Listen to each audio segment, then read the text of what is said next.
Good afternoon and welcome. My name is Marty Finchbush. I'm the Executive Director of Value USA and President of the National Coalition for Literacy. Today is the first day of a National Adult Education and Family Literacy Week. The National Coalition for Literacy is kicking off this week with a live panel discussion about the importance of OECD PIAAC report. The report is the first assessment of adult literacy skills in more than a decade. Our panelists today are Irwin Kirsch, Director of Global Assessment Education Testing Services on my left. John Martin will be here shortly. John Martin is the Legislative Director for Congressman Phil Rowe's office. On my right, on the far side, is Regina Suitt, Advanced Program Manager for Adult Education Services in Pima College, Community College in Tulsa, Arizona. The next panelist is Jackie Taylor, the National Coalition PIAAC Campaign Manager and President of COABE. And last but not least is Marsha Tait, who is the National Coalition Project Manager and will be the panelist monitor for today. So Marsha, would you please come to the podium?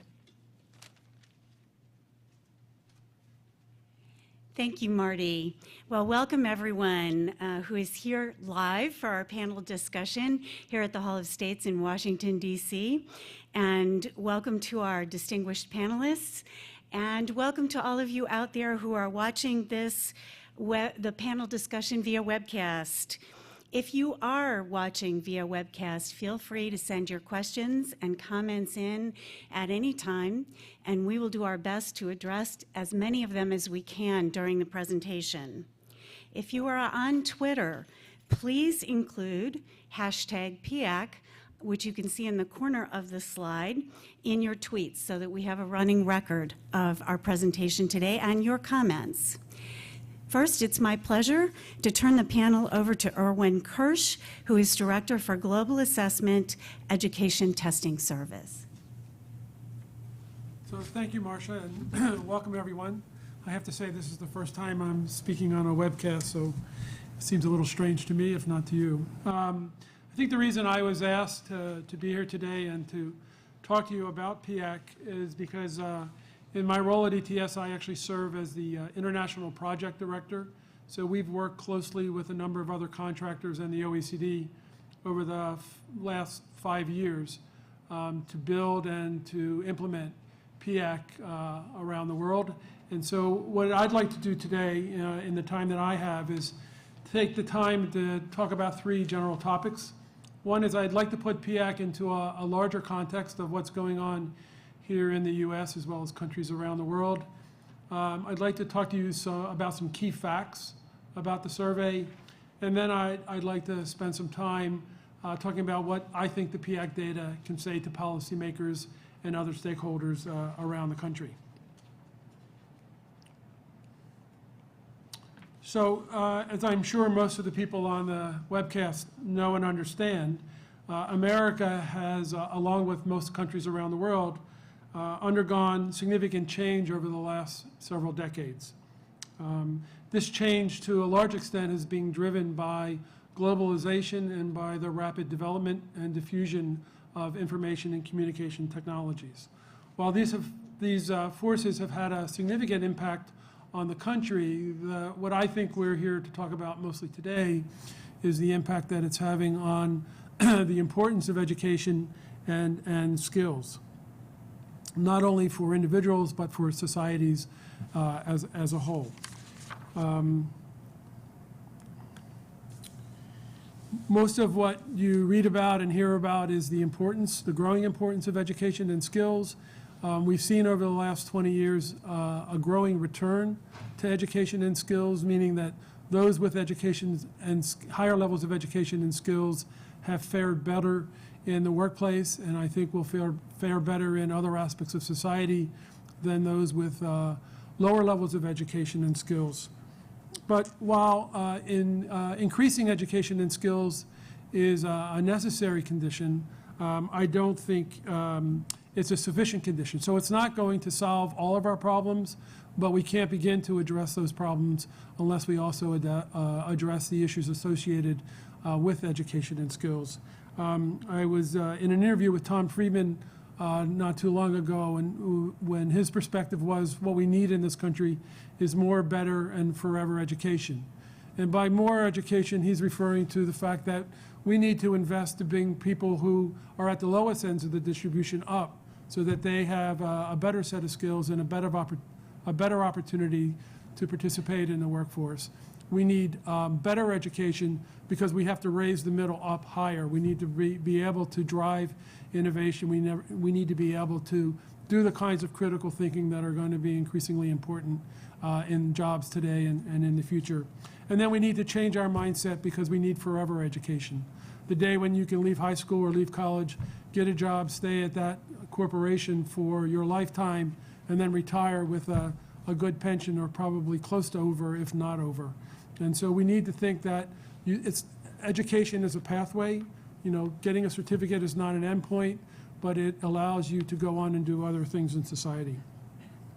I'm also of the strong belief that while a lot of focus is on early childhood and K-12 education, we need to rethink and reinvest in adult and continuing education, because I think they need to play a larger and more strategic role both in our immediate as well as our long-term planning for the future. The theory of evolution notes that it's not just the strongest or the smartest who survive, it's the ones who are the most adaptable. The species that are most adaptable are the ones that survive and will survive in our context. So our success in adapting to the current changes here in America and around the world will likely determine both the rate and the shape of our economic growth in the future and how widely we share that growth.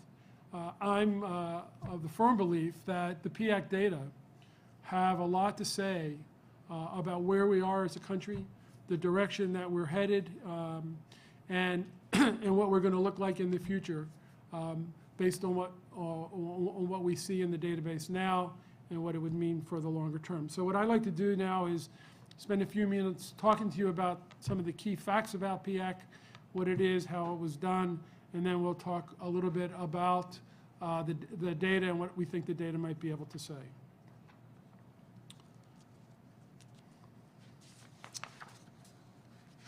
So PIAAC is designed as an international comparative survey of adults 16 to 65 years of age. So in one sense, you could think about the countries that participated in PIAAC. This allows us to compare how the U.S. is doing with many of the OECD countries. It looks at basically the human capital of each country. It assesses key foundational and information processing skills that are thought to be important to access and full participation in the workplace and in many adult roles. PIAAC also collects important information on how adults use their literacy, numeracy, and ICT skills at work and in their everyday lives, as well as how these skills are developed, maintained, and lost over the lifespan. Round one of PIAAC includes 24 OECD and partner countries, and round two, which is underway as we speak, as an additional 9 countries. The reason we're here today is that the round one results are going to be released by the OECD on October 8th of this year, in just a few short weeks, and the round two results will be released in 2016. For those of you who are interested, here are the 24 round one countries. So not only will the international results be released on October 8th, each participating country has their national results and will be releasing their results. I know there are plans here in the U.S. for the data to be released, I think, up in New York and in some venues around the country. These are the 9 round two countries who are participating. So for those of you who may not know, so PIAAC is administered through face-to-face interviews in the homes of nationally representative samples of adults in each participating country. The primary mode for delivering PIAAC in this cycle is computers. So this is a major shift away from giving paper and pencil assessments to giving the assessments on the computers. This gives us a wide range of degrees of freedom in terms of what we can measure as well as how we go about measuring it. And so one of the things PIAAC was able to do is measure some constructs that have never been measured in these kinds of surveys in the past. Because we understand that not all adults in all the participating countries would be able to use the computers, we also built a parallel survey that was delivered in paper and pencil. So this added an additional complexity to the survey, but it also allowed us to include the full target sample of all 16 to 65-year-olds residing in households. It's also worth pointing out that adults who took the paper and pencil assessment and those who were judged through the survey to have very low literacy skills also received a measure of reading components, which I'll say in a few minutes. I'll tell you more about that, but it allows us to say more about the adults with lower level skills. So this is what PIAAC assesses. The assessment starts with a background questionnaire. This is a fairly extensive questionnaire that's done in an interview format with the individual respondent. It collects a wide range of information about a variety of topics, including whether they're native or foreign-born, what kind of languages experiences they've had growing up, what kind of languages they speak now, what's their primary language. It deals with levels of education, what they studied in school if they went to post-secondary education. It deals with where that education was obtained. It deals with a lot of information related to the labor force, whether or not they're currently in the labor force, whether they've been recently in the labor force and were no longer attached. Deals with the kinds of work to do, the kinds of skills they do for their job, as well as the kind of jobs they do. In addition to the background questionnaire, there are direct assessments of reading components, of literacy, numeracy, and for the first time, problem solving in technology-rich environments. So being able to deliver the assessment on the computer allowed us to measure not just their print skills, but whether or not they could use the technology to deal with different kinds of information problems. One of the reasons we included reading components is in previous adult surveys, every country, regardless of where you fall on the distribution, every country has a significant percentage of adults who fall at the bottom end of the distribution. And the complaint has always been, well, we can't say anything about them. Their skills are so limited that we don't know much about them. So the reading components really gives us an opportunity to look to see whether or not they've developed these component skills related to reading, such as vocabulary and some basic fluency, and how that then relates to literacy, and then how literacy and numeracy as foundation skills relate to problem solving. So I want to show you here a simple graph. I mean, it's going to look complex, and if you're not into looking at numbers or graphs, you're going to probably roll your eyes back in your head. But there are two lines there. There's the blue line. The blue line represents the reading components. The red line represents problem solving. Along the bottom of the graph is basically literacy proficiency. So what you can see if you look at the blue line is, and this is not PIAAC data, but this is the kind of thing you'll be able to get out of PIAAC data. This is done through other research that we've been involved with people up at Harvard and elsewhere. So when you look at the blue line representing reading components, what you can see is that it increases sharply as you become more literate. So if you look along the bottom, you can see that as you move along the literacy distribution, the blue line increases up to around the middle, around 275. For those of you who are familiar with earlier adult surveys, the 275 represents this point that we call level 3 and above. 225 represents the demarcation from level 1 to level 2, and 175, you're below level 1. So you can see that the reading components are highly correlated with people down at the lower end of the distribution. Once you get up to the middle reading components, doesn't seem to say much about your literacy skills. And that's because by the time you've reached a certain point in your development of literacy skills, everyone has mastered the reading components. So reading components aren't really explaining much of the variation.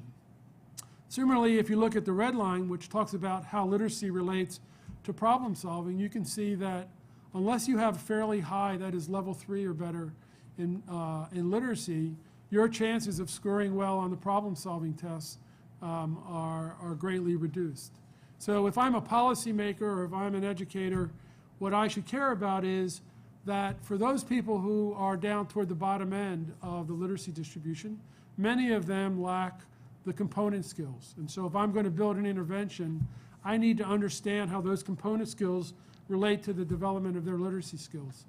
Similarly, if I'm interested in the higher end, the more critical thinking skills, these data suggest that unless I develop some of the foundation skills, individuals are going to have a hard time learning how to use a computer to do the more complex problem solving skills that they're going to need to be fully functioning adults. So these kinds of data, I think, offer a lot of useful information about where people are in the distribution of skills, as well as how it relates to the development of skills. And so we'll come back to that in a few minutes. So this is an important point about what the PIAAC data might be able to tell us. The other thing that's worth noting is that the PIAAC data were built in such a way as we're able to measure trends back to earlier international assessments.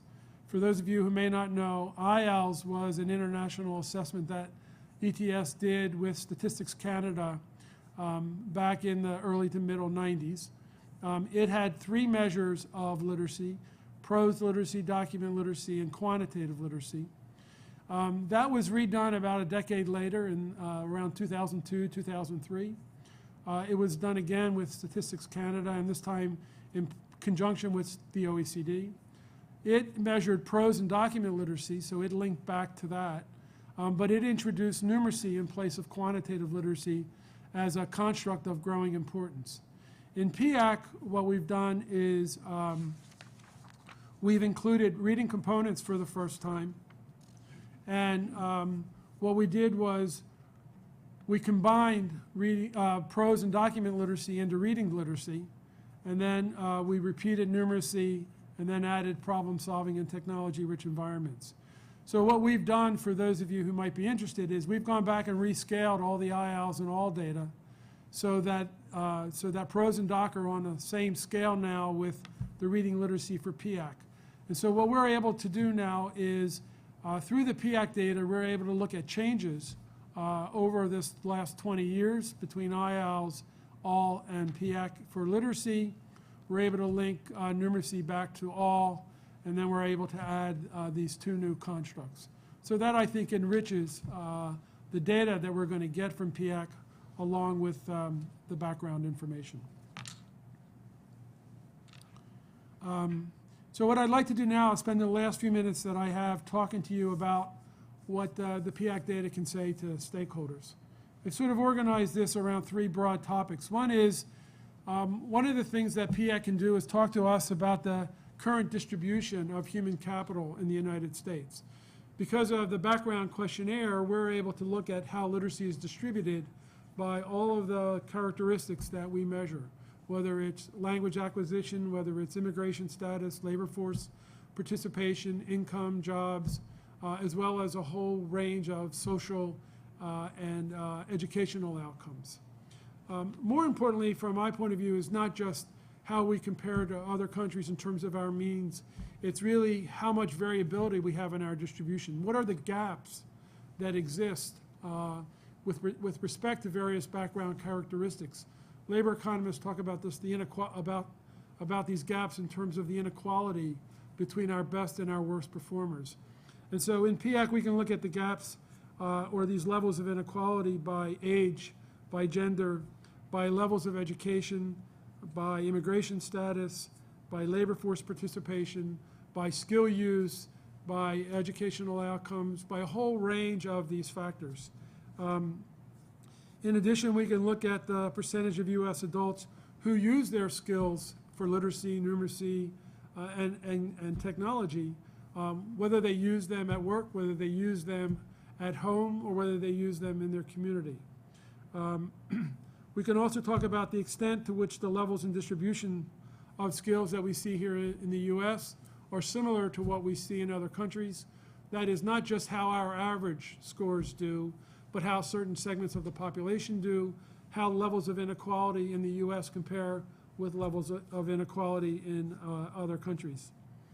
We can also examine the extent to which the US, in comparison to other countries, are making progress with respect to the changes in literacy and numeracy skills, and how we look with respect to these sort of critical information processing skills. So the data, I think, just from a very descriptive point of view, provide us with a lot of rich information about what the human capital in the United States looks like.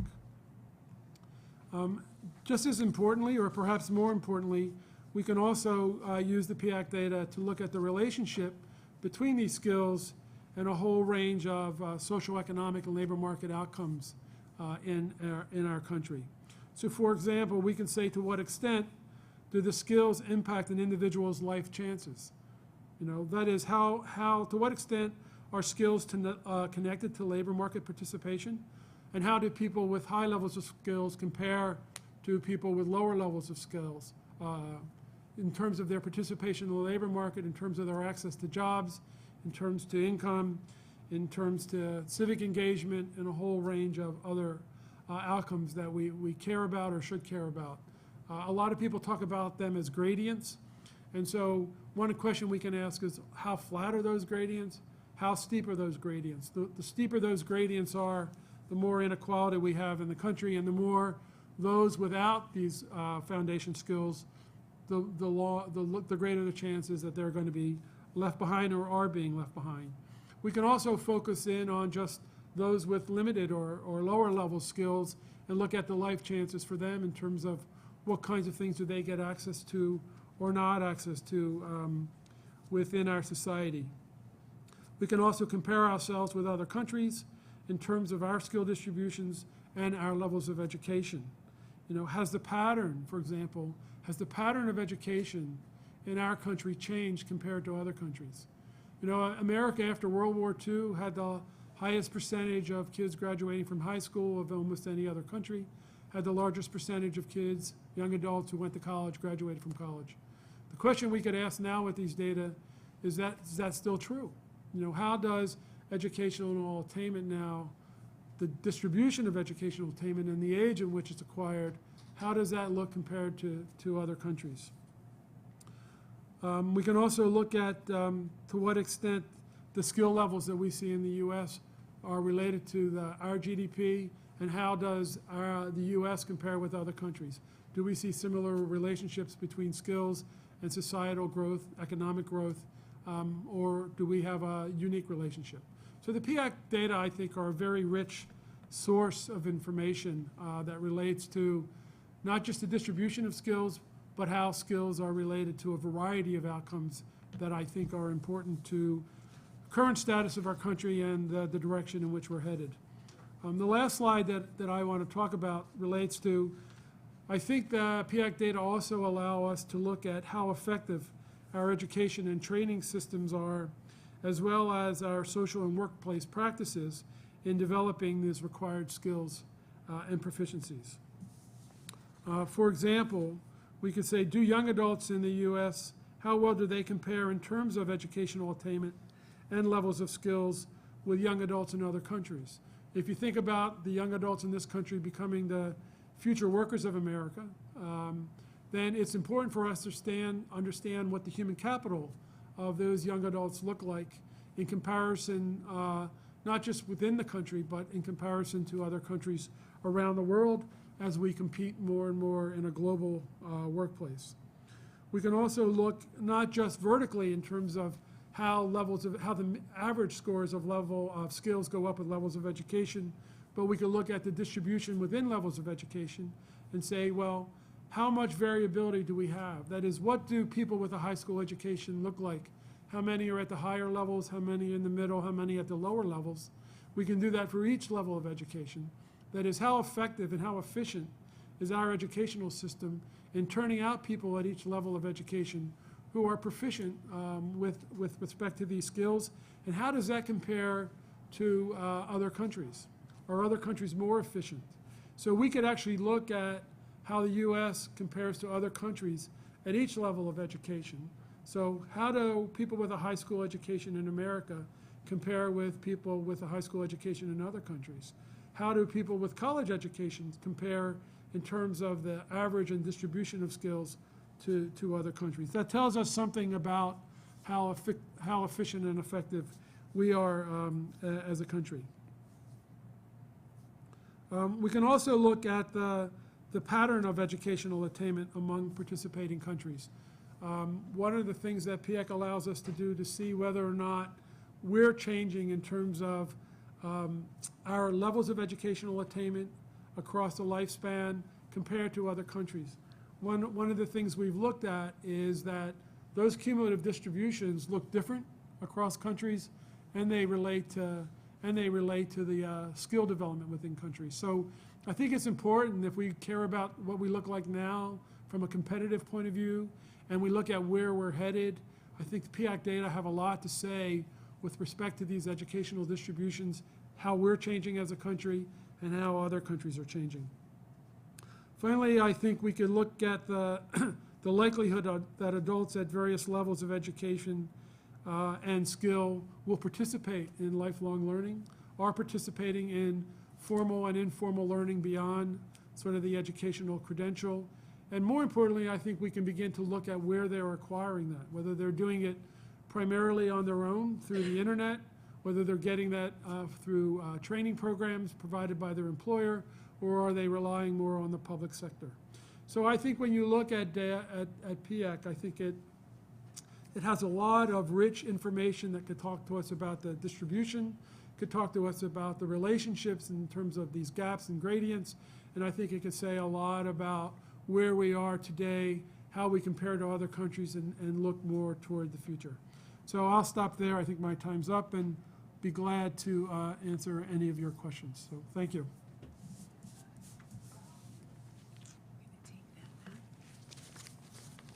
Thank you, Irwin. We do have some questions that are coming in from our participants out in cyberspace. So I'm going to start with a few, and if any others come in, feel free to hand them to me. We're using technology to transmit these questions, but it's working a little slowly, so we'll do it the old-fashioned way with pen and paper. So first of all, Irwin, you mentioned in your comments when you were talking about the quote, more, better, and forever education, you mentioned increased investment in adult education. And the question from someone out participating in the webcast out in the field is, did the survey include 21st century skills, or how would you address that? So I would say that the survey included some of the 21st century skills. I think trying to move to technology-based assessment allows us to look at people's familiarity with technology. We have a lot of information about people's access to and use of technology, both in the workplace as well as outside the workplace.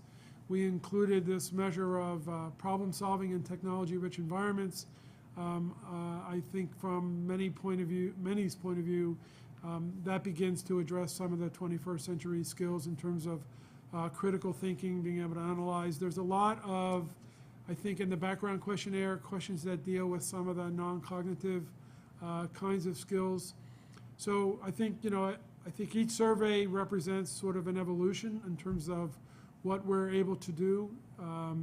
You have to remember that there were 24 countries who participated in this round. Imagine them sitting around a table deciding what to include, what not to include in a background questionnaire and the cognitive assessment.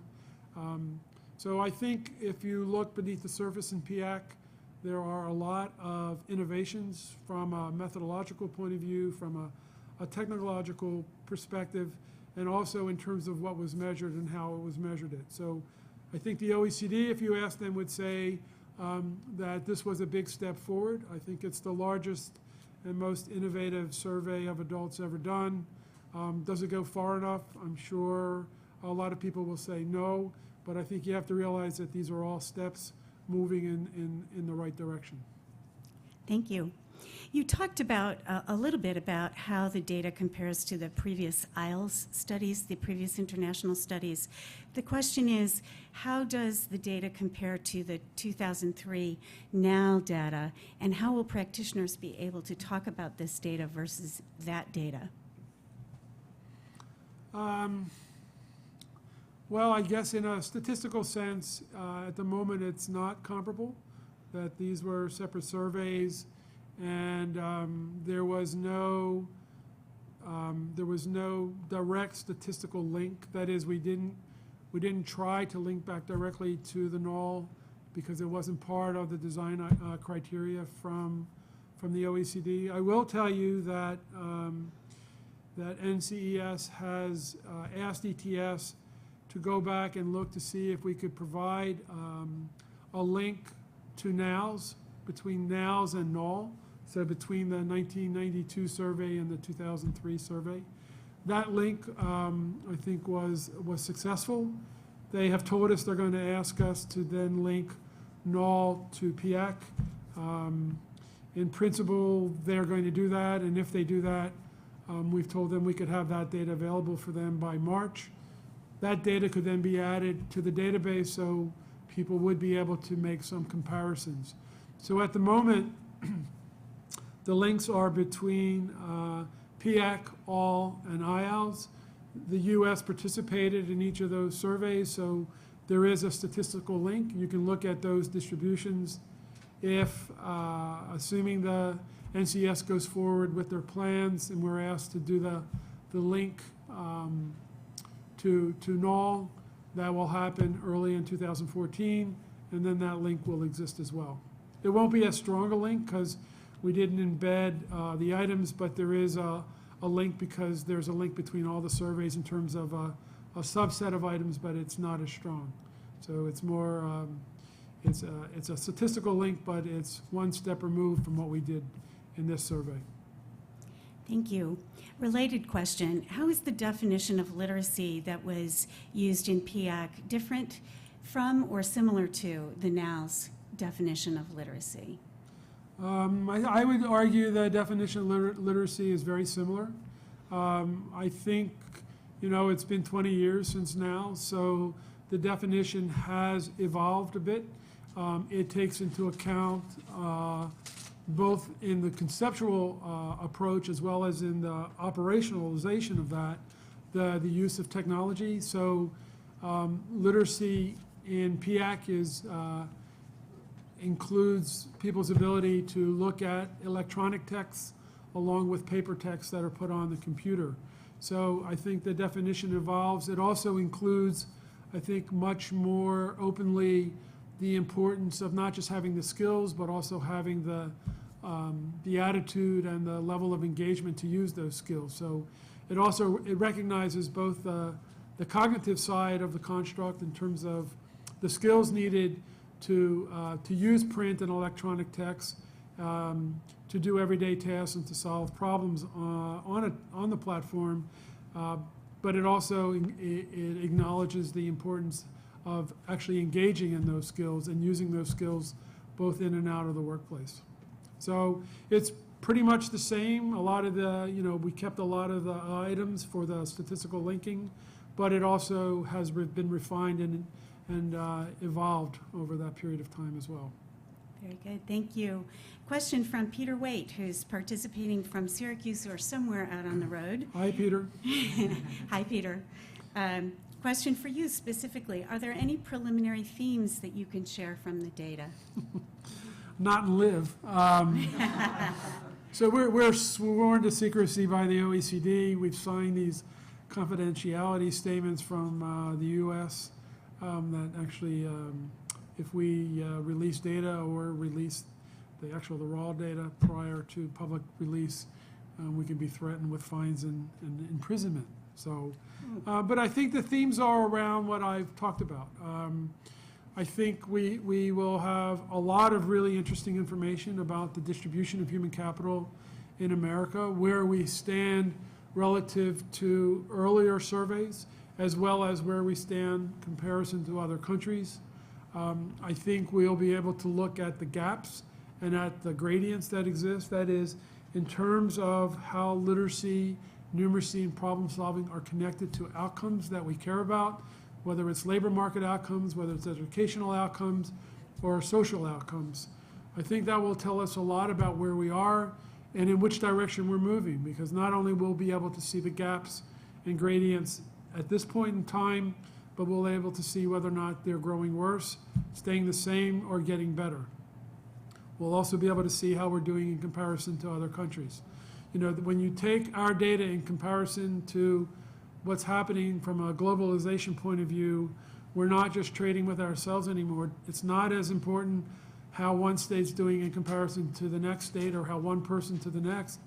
It's that we're now competing with countries around the world, and a lot of our competition is represented in the PIAAC data. So I think it gives us a lot of information from that perspective. And then finally, I think it tells us something about the efficiency and the effectiveness of some of our policies, and whether or not they're okay as is, or whether or not we need to make investments. And so while I can't talk about the results of the data, I do think there's a lot of interesting data that can be mined from this database, and I'm hopeful that a lot of researchers who are interested in the adult data will take advantage of that. I'll just do a plug that we're doing a research conference here in Washington in the middle of November, and before that there is a workshop for people who are interested in using that. It's by invitation only because we need to limit the amount, we're limited by the amount of space. So I'm hoping a lot of people will become aware of the data, will use the data, because I think it's the richest data source for this we've ever had. And I will just say one other thing. In comparison to school-based surveys, you have to remember, even when you're looking at school-based surveys that include 12th graders, it's only people who are in school at the time of the survey. And in the US and in many other countries, significant percentages of our population are no longer in school in the 12th grade and are no longer present in these in-school assessments. One of the advantages of assessment like PIAAC, because it goes down to age 16, when you look at young cohorts, you are looking at truly the human capital of this country, because it includes both in and out of school populations. And you get a very different kind of picture compared to just looking at the in-school population. So I think this is a very rich data set, and I'm hopeful that we'll use it and take advantage of its richness. Let me just take a moment to mention that the National Coalition for Literacy will be doing a panel discussion, and I know that Jackie's going to talk about this a little bit more at the US Cal Conference at the end of October, early November. We will have a researcher, Steve Reeder, who will be participating in that panel for those of you who are interested in the research angle on this. We have been getting some more questions, Irwin, so I'm gonna keep going here for a little bit if you don't mind.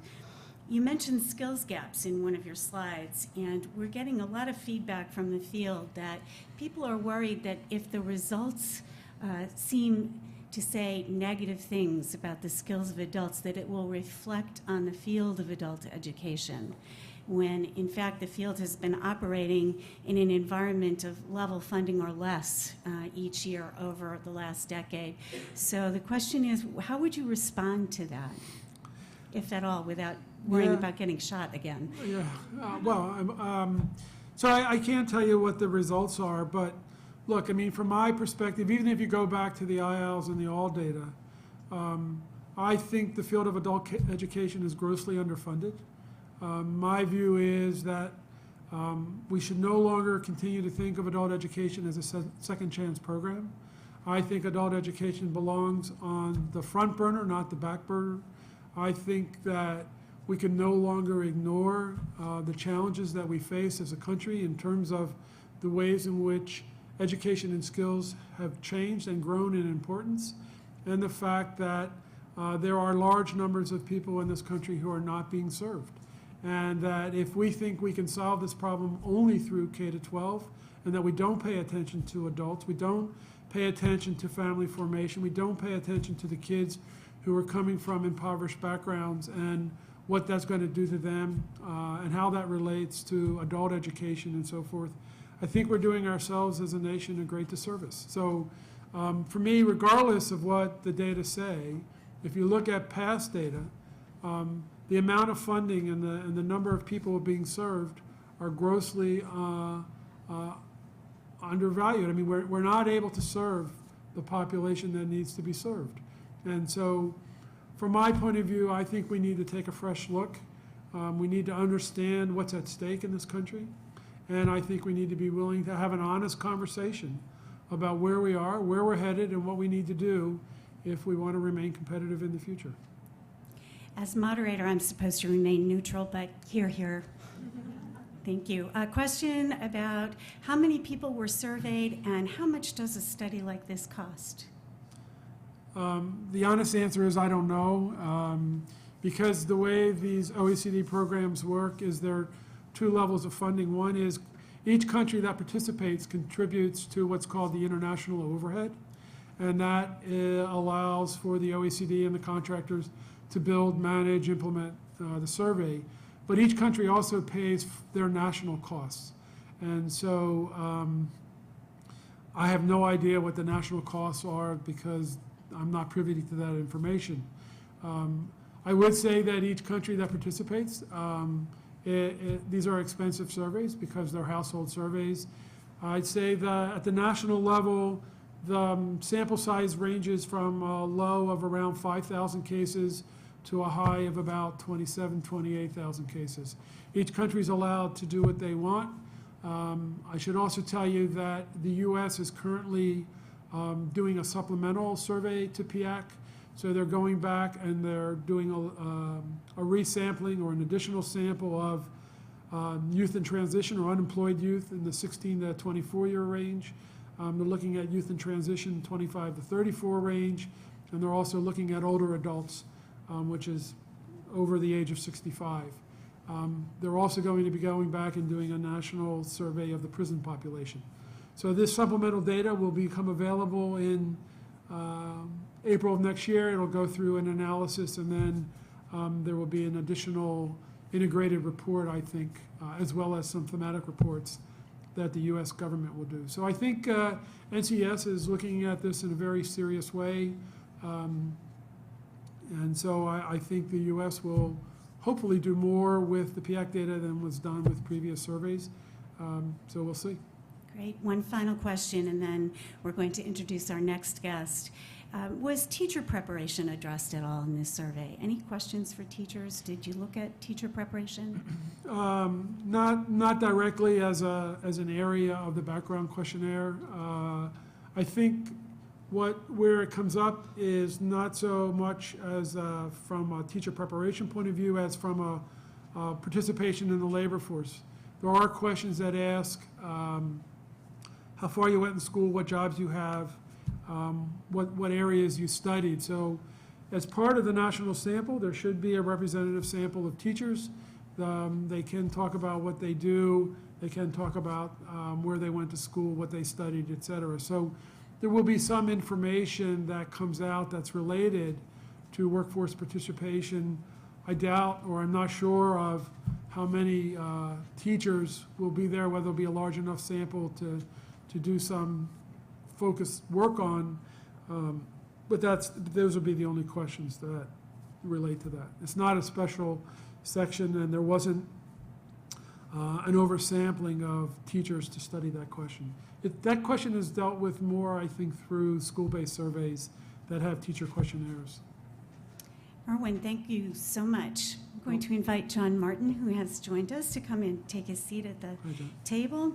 John is the Legislative Director for the Office of U.S. Congressman and U.S. House Caucus on Adult Literacy Co-Chair Phil Rowe. And John is going to chat with us a little bit about some good and bad practices on the part of advocates when trying to speak with policymakers. Thanks for joining us, John. Well, thank you for having me, and it's great to see so many people here and all the folks on the webcast here today. Again, I'm John Martin with Congressman Rowe's office. He is the chairman of the House Adult Literacy Caucus. Our co-chairman is Ruben Hinojosa from Texas, and we have a great relationship with that office and work together, during the year to promote advocacy events. And we also have a fantastic partner in NCL. So thank you on that front too.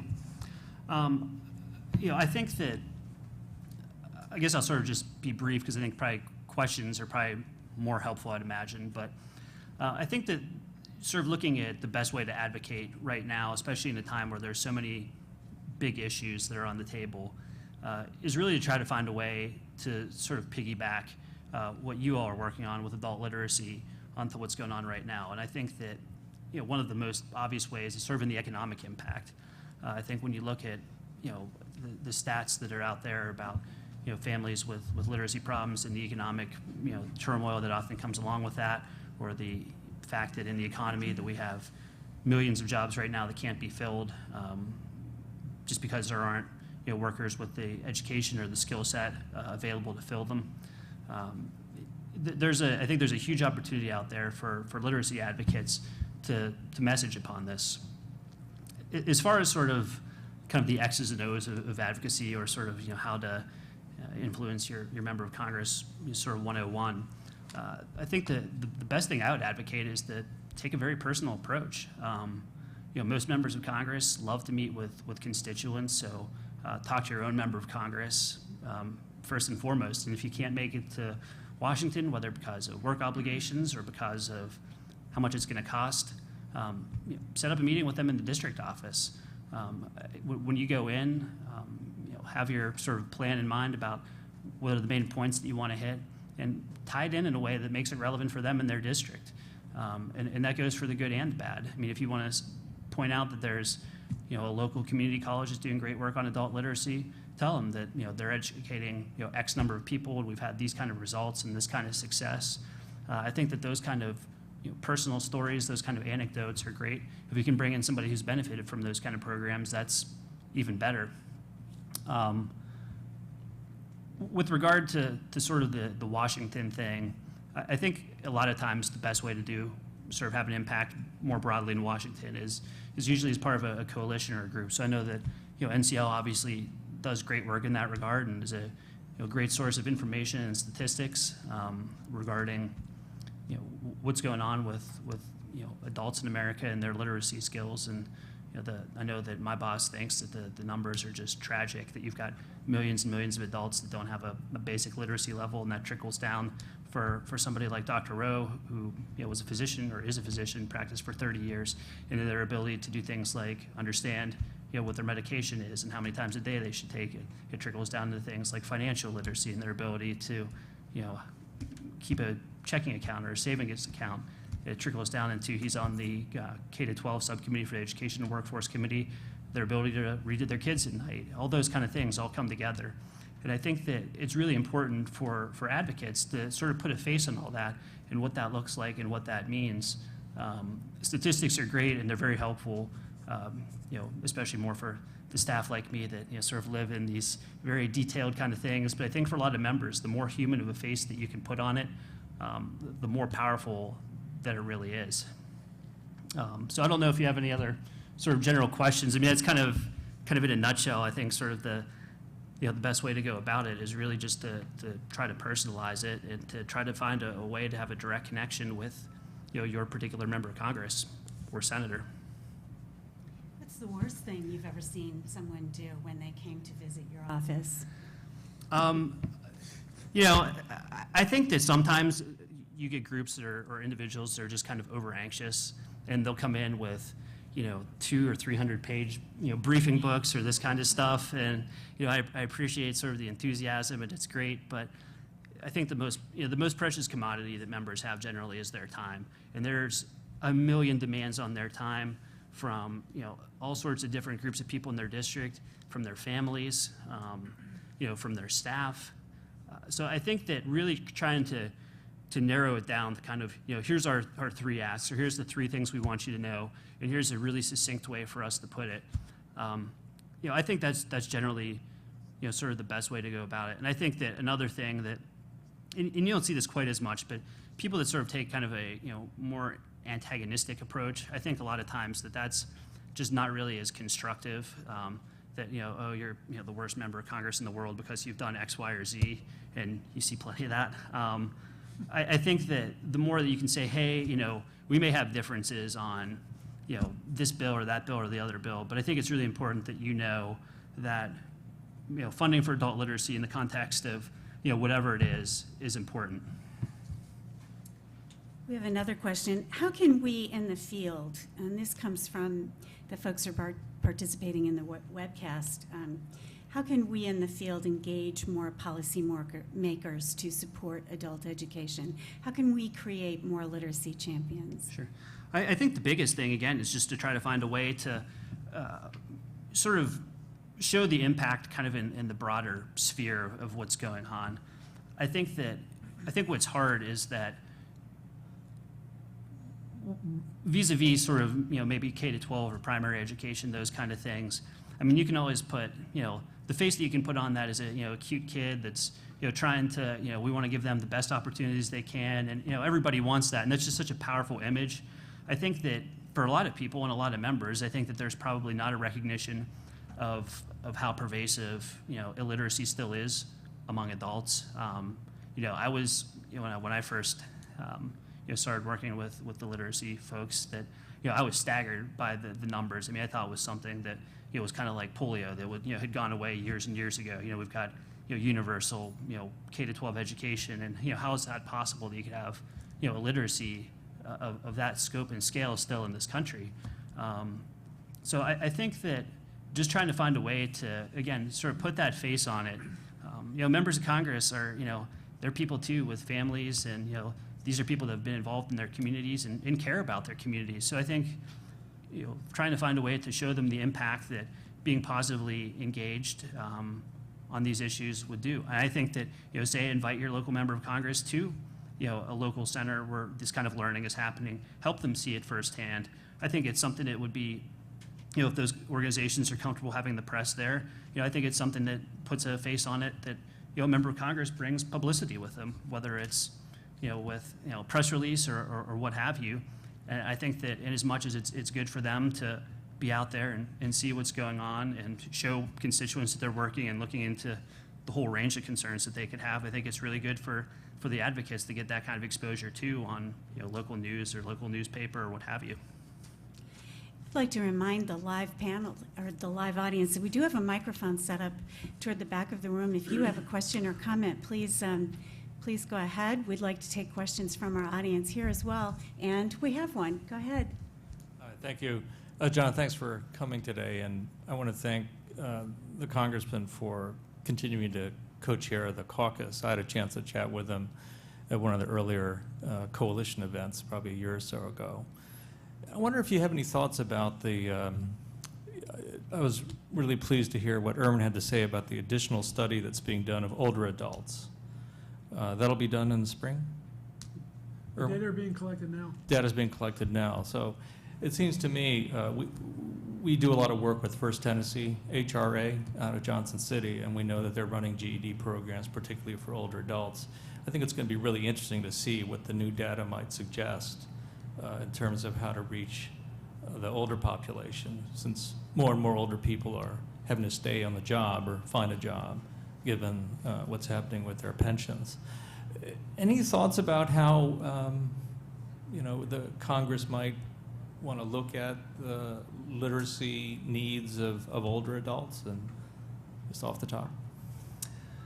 I think that probably the sort of most recent sort of vehicle where that would have happened was at least in the House with the Skills Act, and I can't recall off the top of my head sort of where the Senate is on their version of WIA or the Workforce Investment Act. I think that it's one of those things that as more data comes out, I think it's always helpful to reevaluate, and I think that just sort of looking at the economics of it, we don't want people, I mean, it's not good for them. I mean, those people probably want to be able to work and, pay, rent and, help, pay for clothes for their kids to go to school, et cetera. And it's not good for the local economy to have, people just sort of sitting on the sidelines and not being able to be an active participant. I think that being able to have that engagement to be able to earn your own success, I mean, I think those are really important things for the economy and just for the, the individual's, happiness and well-being. I'm not sure kind of what the next steps are on that. I know that Education and Workforce Committee, I think, has a pretty busy sort of stretch ahead. I know that we're sort of moving on to the Higher Education Act early next year. But I think that's I think this is a perfect example of an issue where it's important for the advocates to sort of stay engaged, because I think that, the affected population of people are people that, probably aren't looking at, CNN.com or, I think, it's sort of, it's a group that by its very nature almost ends up being voiceless in some ways, because, they're struggling just to do, sort of the basic things that a lot of other people take for granted. So I think in as much as that, advocates come up with ideas on how to address some of these challenges, while being mindful that, we do have, real sort of economic and fiscal challenges right now. I think that that's something that folks like, my boss and, other members and, our caucus members are a real cross-section of the, from very conservative members to very liberal members from, all over the country. But I think that's something where we'd be, sort of happy to engage with, whatever ideas you may have. John, we're hearing an awful lot right now in the news about the possibility that the government's going to shut down again at the end of the month. I'm wondering if you want to put a probability on that. Have any thoughts you'd like to share with us? That's a great question, and I wish I knew the answer. I think that for a lot of members, and I think it's every bit as true for a lot of Republicans, is that, I don't think that most folks want to shut down. Certainly Dr. O doesn't. His perspective is that, he was elected to come to Washington to help govern, not to shut down the government. Obviously there are real differences of opinion on policy between House Republicans and the Senate and the White House. And, I think that all of them would like to have sort of our members in the House would like to have a constructive dialogue. What the next sort of week looks like is still an open question. We're going to be here in the House this weekend. That's why I don't have a tie on right now, because I'm going to probably have one on Saturday and Sunday. The members are out right now for the next couple days. I would say it's relatively low. You never know anymore, but I think that members on both sides want to kind of get this resolved, and then I think, the debt ceiling and sequestration, all those kind of things will kind of be the next, big set of issues that we'll be facing, and that's probably going to be like starting next week or even maybe this week in the House. Great. We have another question from the audience. Marty? John, how can local programs convince or encourage the elected officials in the Congress to join the Caucus for Adult Literacy?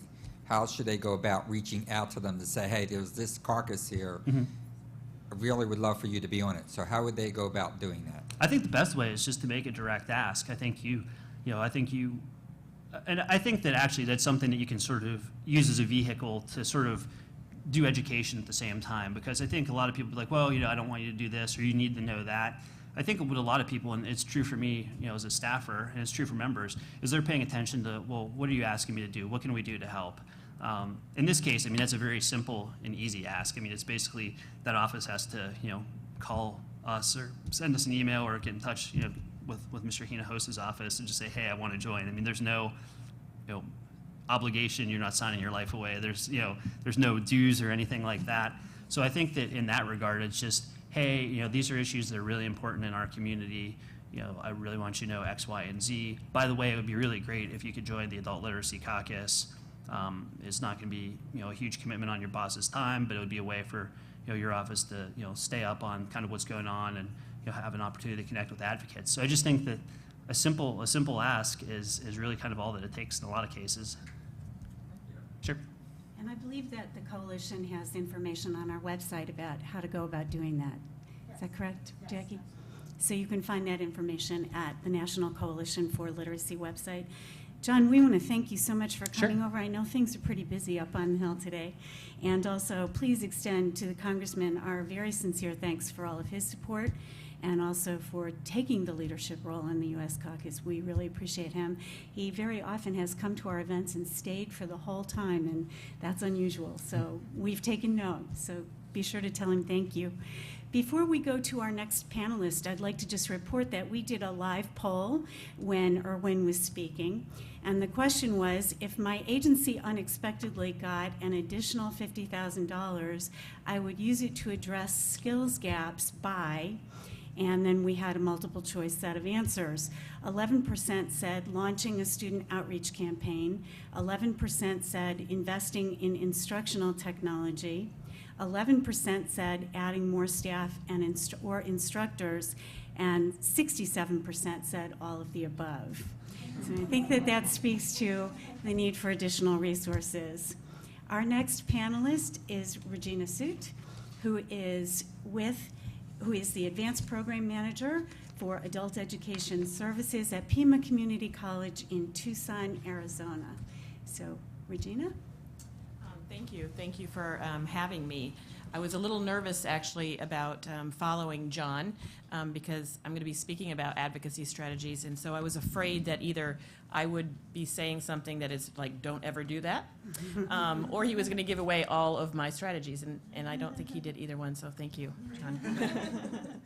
I'm here today to talk about what state and local programs or associations can do to help use this data from PIAAC for advocacy. Facts and figures are great. Charts, lots of people like to go dig into those things. Lots of people can read them really well and easily. But I think I kind of have a little bit of a formula that I like to use or think that we use in our advocacy strategies. And that's data plus relationships plus student stories. You have to have all three. And I think John kind of firmed that up, that a personal story along with the data is really important. So we like to not just talk about student stories, but we like to really do some training and develop student leaders and have them learn how to tell their own stories. So I'm going to go through this one. All right. Some of the strategies that we used in Arizona to get our money back. Our state funding was cut, not once, but twice.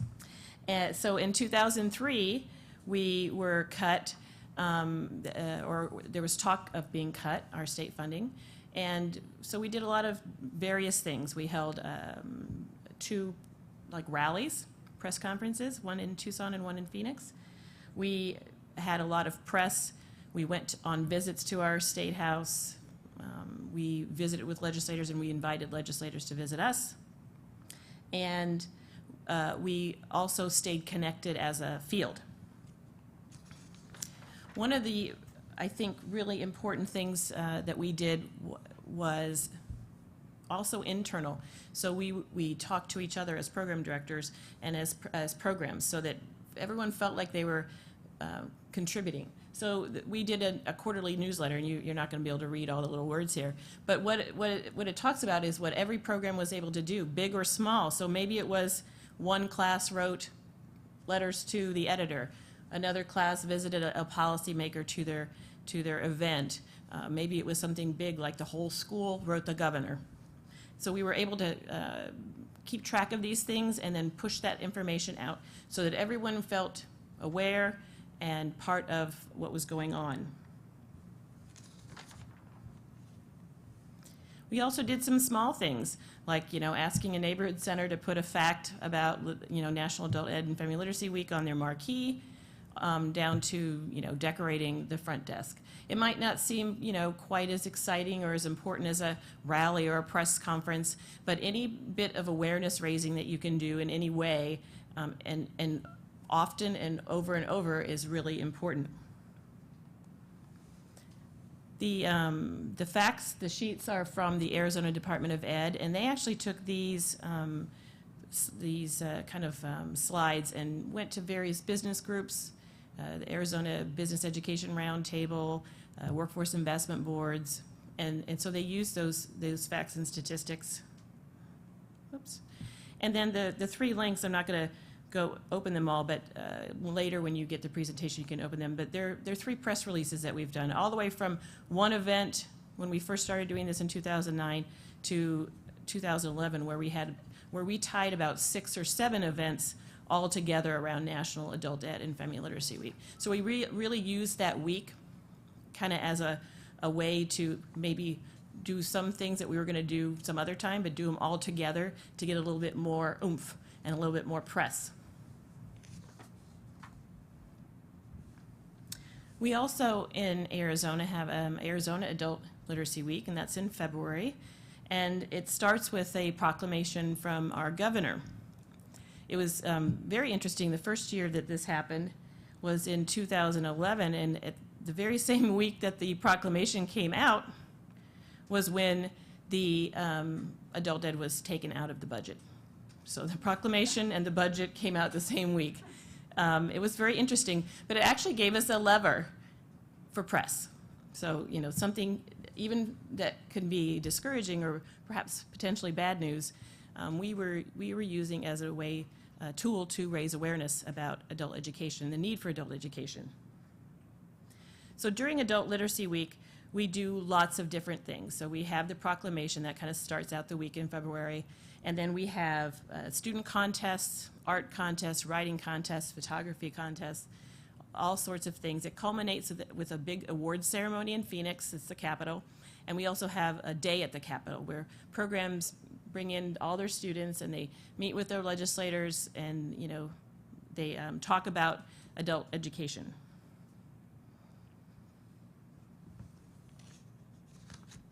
So we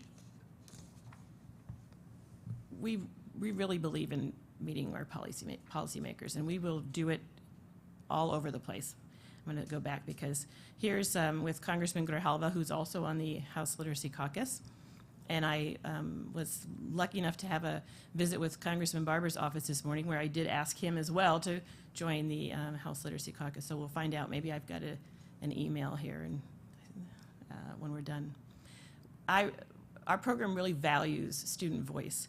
And again, not just a picture, not just a story, but we like to involve them as leaders that they are to go and to do the advocacy work and to raise awareness. Here's a group of students with then Governor Janet Napolitano and the House or the Senate Education Chairman at the state level, and then with Senator Flake here in Washington. We will invite policymakers to anything, everywhere, all over the place. And we try to meet with everyone, even if they're just running for an office. So Dr. Carmona, the former Surgeon General, was running for Senate in Arizona, and he didn't win, but that's okay because it might not be the last race he runs, and it certainly doesn't stop him from being a great adult education advocate for us. We also meet with our local folks on the Board of Supervisors. We've had great success with receiving funding from our Board of Supervisors, and it's because of the relationships that we're able to nurture over the years. I was afraid that the timing thing was like we're going backward. So I'm going to talk a little bit about our student ambassadors. The ambassadors program is an advanced student leadership program that we do a training for students, about 9 hours, where they learn how to tell their story. So it's not just, you know, talking for hours and hours about their life or what they might have gone through or how adult ed helped them, but it's really to help them kind of take it down to kind of a nugget, to something manageable in a couple minutes, 2 or 3 minutes, maybe even to 1 minute, the famous elevator speech. And we also like to do stories that then can be taken on the road. So if we can't take the person with us, we have poster projects, we have print. We also do digital stories. So where students use technology to use pictures, their voice recording, and photographs, and they're able to tell their story, and then we have it with us. In fact, I have some with me. Liz Pino here, she did a digital story that she was able to bring in February this year to DC and show to several legislators. So in person, she brought the digital story. And she's also been able to tell her story at other events. So not just adult literacy events, but other events that might tie to adult education. So here is the Tucson Festival of Books, which is, I think, one of the largest book festivals in the nation. And she was the keynote speaker. So besides policymakers, almost as important is connecting with the media. They can be just as helpful because if they cover something, they take the data and they take the student stories and they cover it, policymakers might be a little bit more interested in also covering or meeting with you or building a relationship with you. This year in Tucson, we've had some difficulties with our press around certain issues, and so it's been hard to get good press. But the Pima College's student-run newspaper, the Aztec Press, has covered some things very positively. In fact, they covered a recent visit with U.S. Assistant Secretary Brenda Dan Messier. She came to Tucson, and they covered it, and they did a nice job. We also use, good or bad, things that happen to also raise awareness. So here's an example of something bad. We had GED test theft, and we had to shut down GED testing. It was bad. Nobody could test in Pima County for quite some time, but we, again, utilized the situation to write about adult education and how important it was to fund it and to increase funding. We nurture relationships sometimes for years and years and years. Here's a picture of former Congresswoman Gabby Giffords. We started building a relationship with her when she was at the state level representative. Then she moved to the Senate. She was a Family Literacy Legislator of the Year in the state of Arizona, then became a Congresswoman, signed on to the Literacy Caucus the very first minute we asked her to, and she continues to be just an inspiration and a community kind of a supporter. This is then Governor Janet Napolitano. She saved us in 2003. I don't know how to. I'm going to flip back and forth because I want to just tell a little story about her. So when she was running, we had a group of. So before she was elected governor, we had there was a very small event. It was me and one student attended, and it was probably 6 or 8 people. And one of her platforms was she was going to give every first grader in the state of Arizona a book, a book from the governor, and it was great publicity. Everybody loved it. All the little first graders were going to get books from the governor, and so the student and I were and the student happened to be a family literacy student, and we went up to her afterwards and said, "This, it's great, governor giving books to first graders, but what about if the parents can't read the book to the first grader? What's going to happen to the book? You're going to spend all this money." This is from the student. "You're going to spend all this money on the books. And what if nobody's reading the books to their children?" And so she went in to talk about how family literacy affected her life, made it so that she understood how important it was to read to her first grader. And several years later then, when we were nearly cut from the budget, it was Governor Napolitano who vetoed that line of the budget and made sure we stayed in. We like to think it was because of that family literacy student. So here's some more examples of some of the what we call the poster project. So we found a very kind of wide and diverse slice of students. These are also, I'll talk about social media here in a minute, and they're all on our social media page, so you can read every word of these really super great stories. We tried to pick students who had really great stories, who would be willing to talk about them if asked, and that were really would be able to, so that all of other students would be able to kind of see themselves in these stories. So we have them on our Facebook page, but we also have them in every classroom so that students come in and they're motivated to be kind of like the people that they see on the posters. We also utilize them when we have visits. We'll hang them all around. We'll put them in the courtyard. And they're also hanging in the Arizona Department of Ed in their lobby so that folks that visit the Arizona Department of Ed also see these great stories that are really reflective of our kind of wide range of students.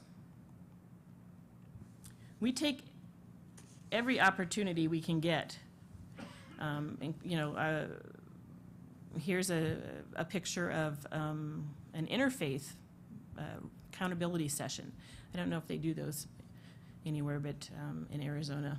But the faith communities get together, and they put all the politicians up on the stage, and then they shoot questions at them, and then they ask them, you know, if they support if they support the things that they support. So here was an accountability session. So one of the strategies I think that's really important is joining forces with other like-minded groups and other groups that might be working on an issue that is similar to adult education or connected to adult education.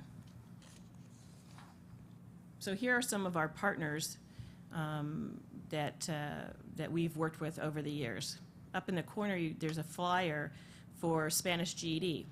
We're not funded to do Spanish GED, but we help support that population by, you know, referring students and working with the Border Action Network to make sure that they can. We also work with Goodwill, United Way, our Literacy Coalition, and the library. We think that having just kind of multiple ways to talk about adult education is an effective strategy. In 2011, when our funding was cut, we developed kind of we jumped into the social media world. So we started with a Facebook page. Mostly it was a way to get out information really quickly to students and supporters for activities that we were doing. It kind of became a place for information. People started going, but it really started out as an advocacy tool to get people aware of what was going on.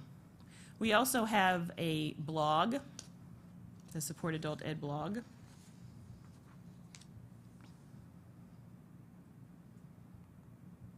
And we also connect with like-minded organizations, our blogs to their blogs.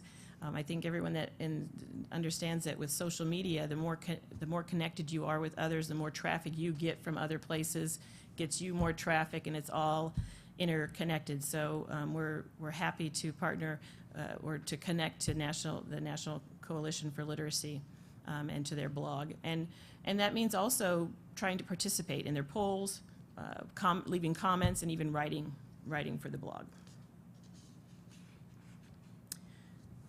We also think it's really important to nurture our champions. The photo is of Senator Linda Lopez. We've been working with her for years, and it ended up being at the state level. She was the person who was able to get adult education on the table to get funding restored this year. So I know lots of people deal with funding issues, funding cuts, et cetera, but we were eliminated 100%, all funding gone, which then put our federal funds, you know, at jeopardy as well. So it was critical that we were at the table, and it was because of Senator Linda Lopez, and it was because we'd been nurturing a relationship with her for probably 10 plus years. She understands adult education. She has visits, and it might be that you get, some people might get complacent with the people that are their friends. So she has been a friend, she's always been a friend, but we always still took a point or made a point of inviting her to things. We always take students to visit her because you have to nurture those relationships too. You don't just make them and then forget about them. You really have to nurture them. And then we have a new chancellor at our college too, and we think that he's going to be one of our new champions. And so it's not just about maintaining the ones you have, but it's also about finding new ones. So one of the other things that Marsha asked me to do, besides just talking about kind of some of the things that we've done with policymakers and around advocacy, was to maybe throw some ideas out there that would get local programs or associations thinking. It doesn't have to be huge. It doesn't have to be, you know, political even. We've done lots of various creative things. It's hard to tell in this picture, but those 3 puppets are big puppets. They're like 10 feet tall puppets. And those were used at a rally. They were nicely emulating some of our favorite politicians, maybe, or not. And they brought a lot of attention to the cause, and it's something very creative and easy to use. We on the one corner there's a time frame, like how our battle, where we started and where we finished, something very easy like that, a visual so that people can see kind of where you started and how you've progressed through a campaign or a strategy. We had a rally, and this guy drove up with a big pink sign on his truck. No one asked him to do it. He knew that there was going to be a rally, and there he was with this big pink sign about supporting the GED. Guess what? Guess what got press? That truck. So it's too bad he couldn't, put a little data on the underneath. One of the other things too in the other corner is we partnered with the Community Food Bank of Southern Arizona this year to do a plot in a community garden, because again, literacy, health literacy, nutritional information, they're all connected. So it's another great and kind of different angle at getting adult education awareness out there. And the simplest idea I've seen is the one on the hand. I think that came from California. So that's the end of my part, but I'm happy to take questions. I do have some questions for you, but I also want to report back on another poll that we did. When John was speaking, we asked the question, do you create opportunities for students to meet with policymakers? And 50% of the respondents said yes, 33% said no, and 17% said it was not applicable to their agency. But 50%, that's a pretty good response rate, I think. Thanks, Arizona. That's all Arizona. We had 200 people from Arizona dialed in and said we do that. When Jackie and I first started doing this kind of training years ago, hardly anyone did that, so that's pretty good. Regina, we had a question actually for John, but I think that you've done enough of this that you could probably answer it as well. Do you have any advice regarding making sure your message gets to the policymaker or the right staff member when you make a call to their office? For example, when the coalition sends out an alert and says, call your senator or congressperson, any thoughts about how to make sure that message gets through? Well, I think that's where you have to have the relationship, whether it's with the staffer or with the policymaker. And I think the best way to develop a relationship with them is by visiting them, either inviting them to your program or visiting them with them in their district office, or coming here to Washington. They are more likely to see you when you travel all the way to Washington. That's one little tip that I've learned. But you have to have a relationship, and it has to really be authentic. I think that it can't be from a perspective where you're always asking for something. You have to, a part of having a good, healthy relationship is giving and getting. So what can you do to help the policymaker? Can you, give out information about their events? So, for example, we had an event just recently from Congressman Grijalva's office. He was sponsoring a college fair.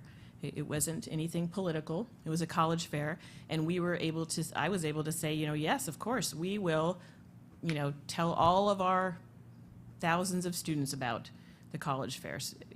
So there's give and take in a relationship. So I think that's the first thing you need to do, is develop a relationship.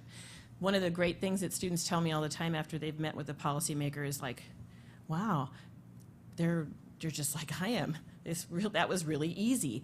And so I think that, that kind of illusion that they're so powerful that they would never meet with me, or they're just too busy or whatever, you have to get over that. Let me just add, if I could, an observation that we have had feedback over the years from members of Congress and their staffs that they do tally those calls, and they do relay that information to the principal. So if you're, simply calling in to say, I'd like my senator to support X, Y, or Z, that information does get through. So if anyone is out there thinking my vote doesn't count, it really does count, in addition to having that personal relationship when you can actually have a conversation about the issue. And I think that you have to do all things. And so, like, if you look at, phone calls, 1,000 phone calls, and then you have one visit with a great student story, and then you have a nice flyer with some bullets and data, it's all combined together. I don't think there's one thing over the other that works better than the other, or in isolation of the others. And related to that, we have a question from Texas. And this person, and this also ties to the poll that we did about bringing students to make your policy visits. The question is, what kind of, and this is for you, Regina, what kind of discussion do they have with the elected official? How do you get that going?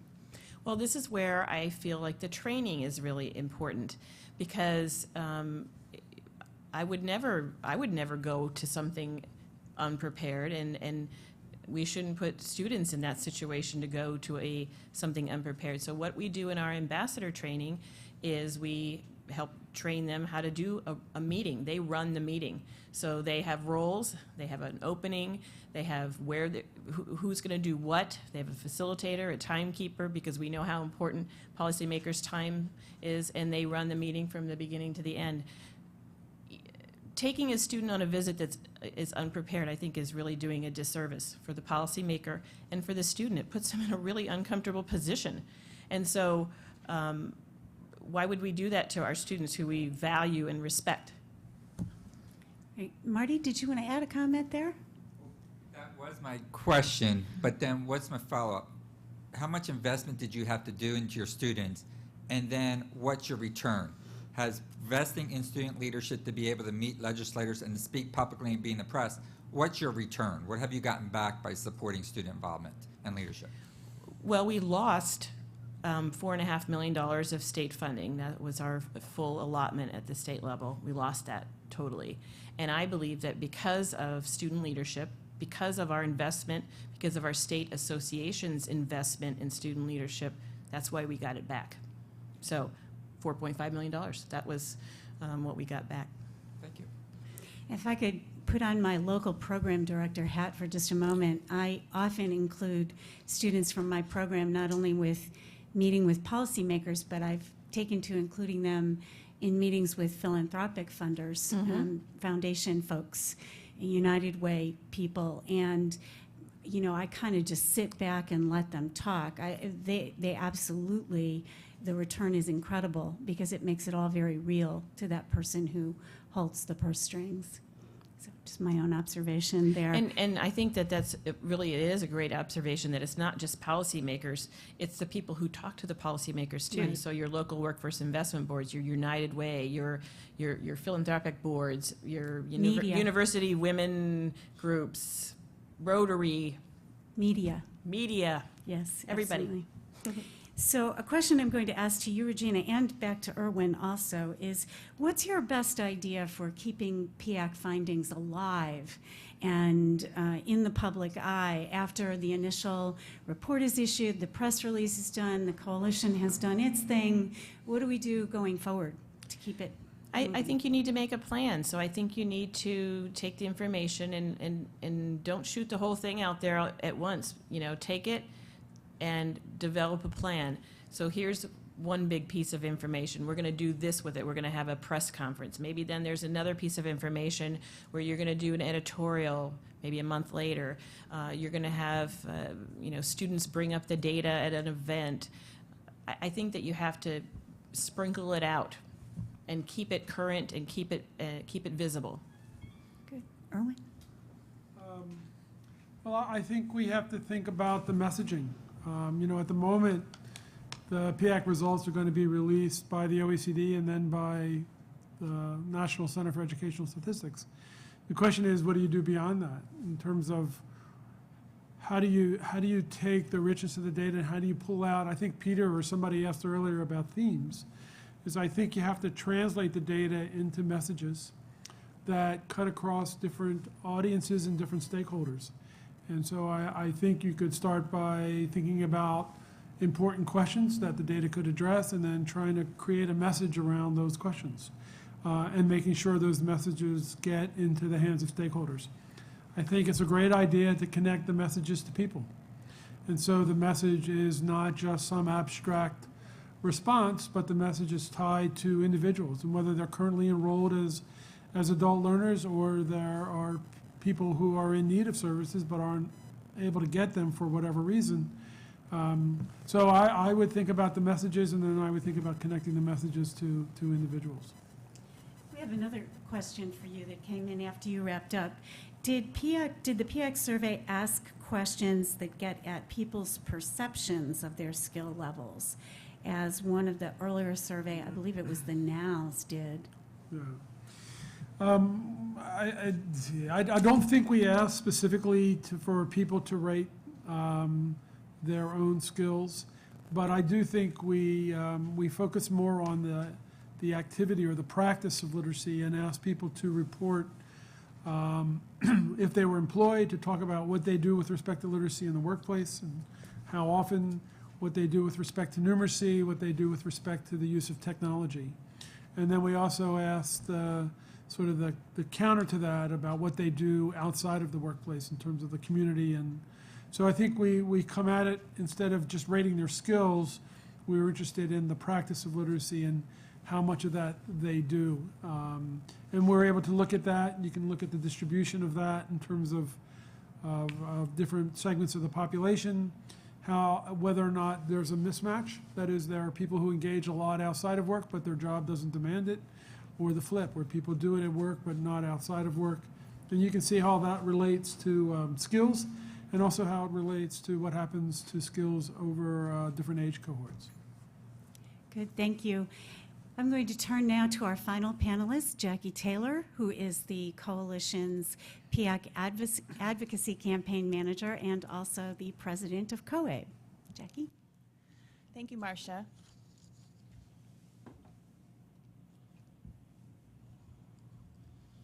Okay. I want to talk just a little bit about who the National Coalition for Literacy is and what the coalition does. Some of you may not be familiar with the coalition's work, and you're just hearing about us for the first time. So what the National Coalition for Literacy is, it's a national organization of national organizations, state level, regional, and local organizations, and even some individuals who are stakeholders in adult education. We work together to establish public policy positions for federal policymakers and influencers. So we spend a lot of time working in coalition, as John Martin alluded to earlier, really looking at the legislation that's coming out, distilling it down into an understanding, and coming to common consensus on how we want to move forward on particular issues. So we do all of the legwork, as you might describe it, so that we then send the information out to the grassroots through alerts and notifications. And so when you get these, you know that a lot of time has been spent into the forethought and thinking into preparing these materials for you, because even though we work directly with members of Congress want to hear from their constituents, like what we've been discussing throughout this webcast. And so we try to make it as easy as possible for practitioners, members of the community, adult learners and their families to be able to participate when we need action most.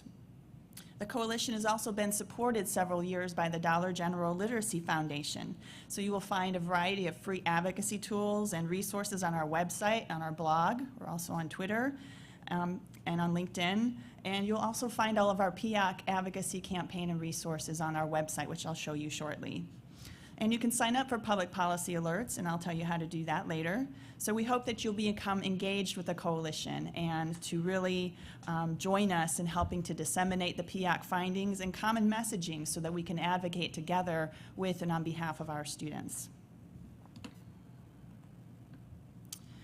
The National Coalition for Literacy, its members and with input from the field, developed a messaging framework for responding to the PIAAC report. Each message supports one overarching theme: investing in adult education pays.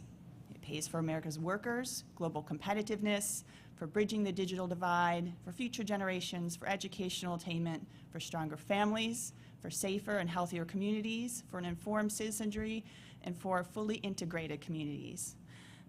What the coalition is going to do over a period of time is to roll out fact sheets for you that provide the PIAAC data along with the most recent research findings on each of those themes, so that you will have those resources, as Regina described, trickling them out, to keep policymakers engaged with the issues over time. So we will do this from October through January 2014. And you can find these messages on our website. And we also have several other resources for you. I mentioned the fact sheets. We'll have talking points for you. We'll also have a press release template available to you. This template will be available on October 8th. We cannot make it available any time before then because the report does not get released until October 8th, and so we won't know. We don't want Irwin to go to jail, so we don't know what the findings are until they're released on October 8th. So, oh, me? Yeah, well, we don't want that either. No. So yes. So the press release template will be available. And we also have biweekly updates on PIAAC and what our campaign, where we are in the campaign, what's coming out next, because we want to keep people updated. We provide links directly in our email updates to the press release template, to resources such as the fact sheets. We'll also be launching an online advocacy campaign, which I'll talk about in a minute.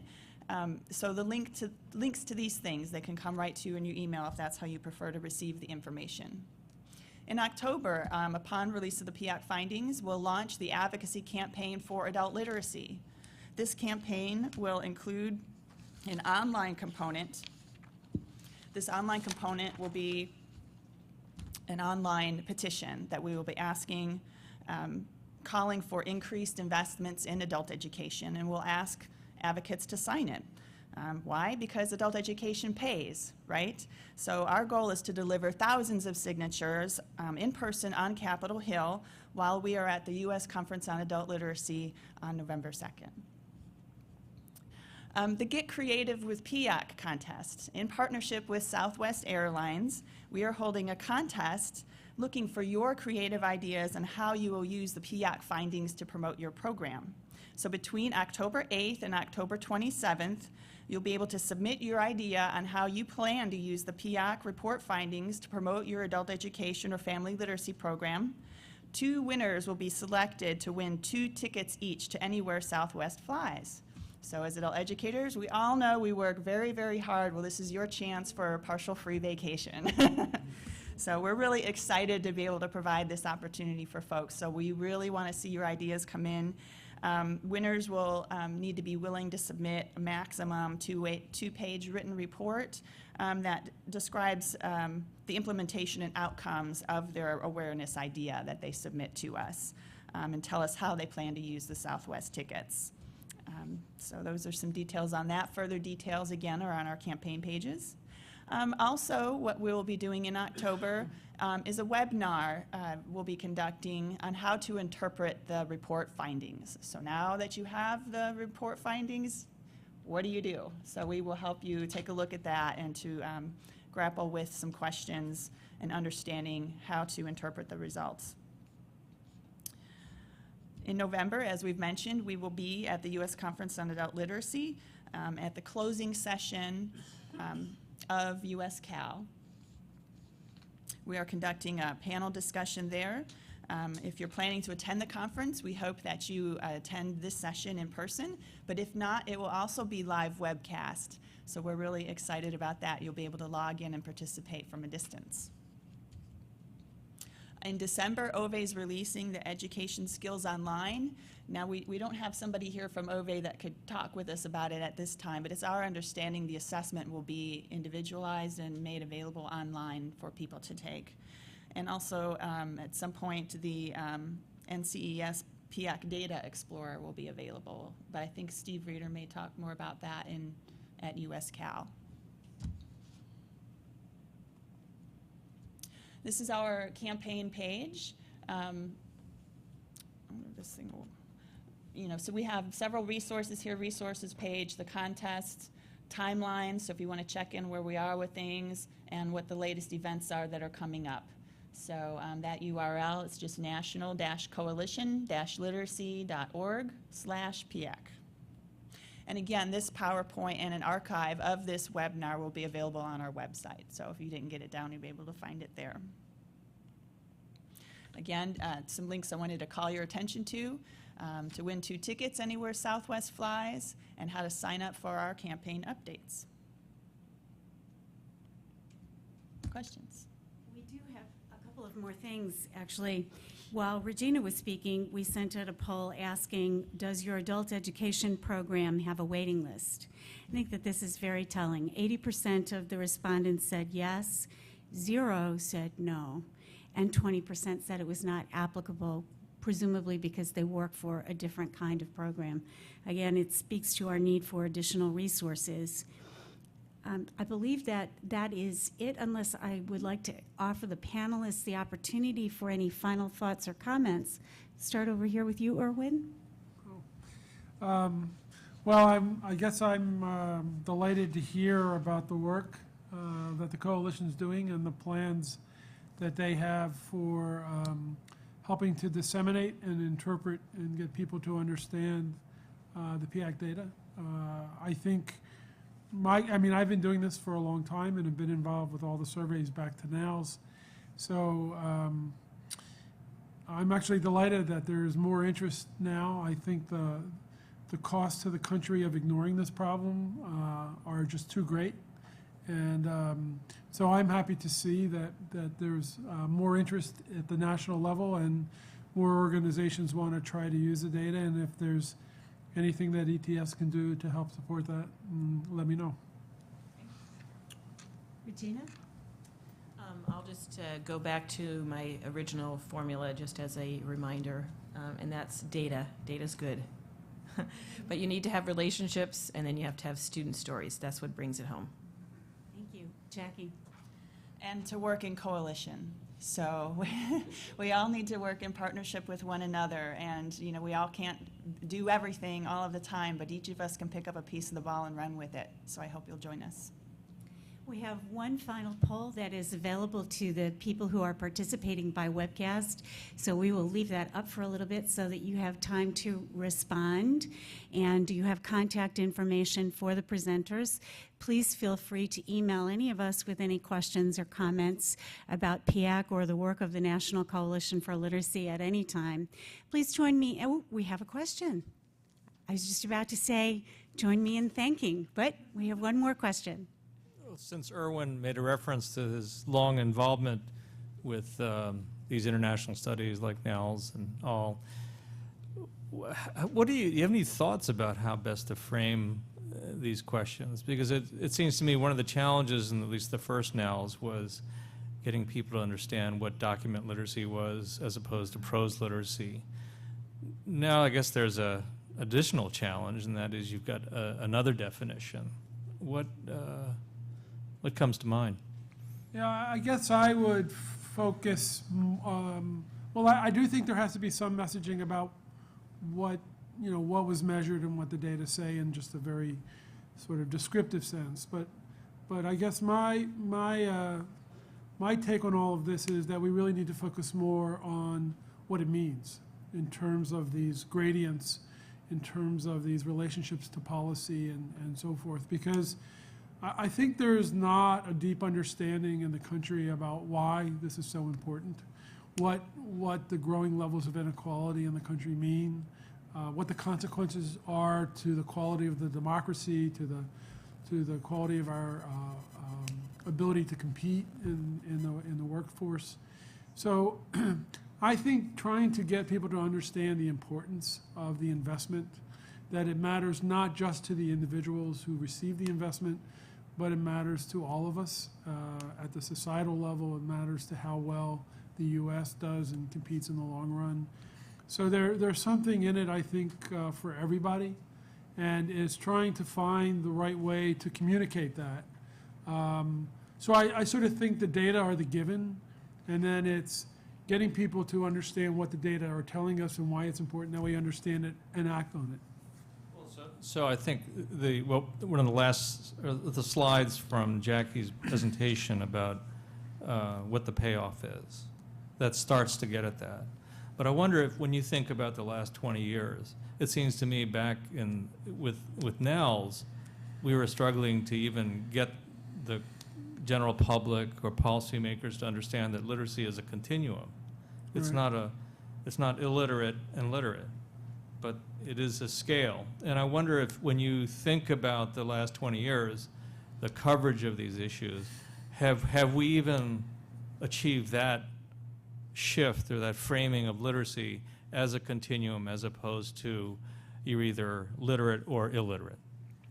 Well, I think some people have understood that message and others haven't. I think on the whole, we've made progress in the sense that I think there's a deeper and richer understanding of literacy. I'm not sure we've done a great job of connecting it to why it matters.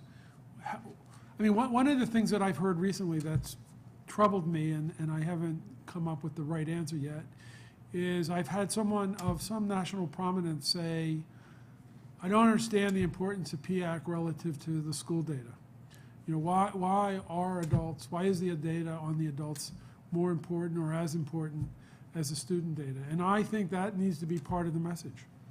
I think people aren't making the connection. When everybody talks about early childhood or K to 12, and doesn't make the connection to the importance of adult education or adult skills and that data, I think we're missing a great opportunity to make that connection for people. So I would say that would be something that's really important for us to think about.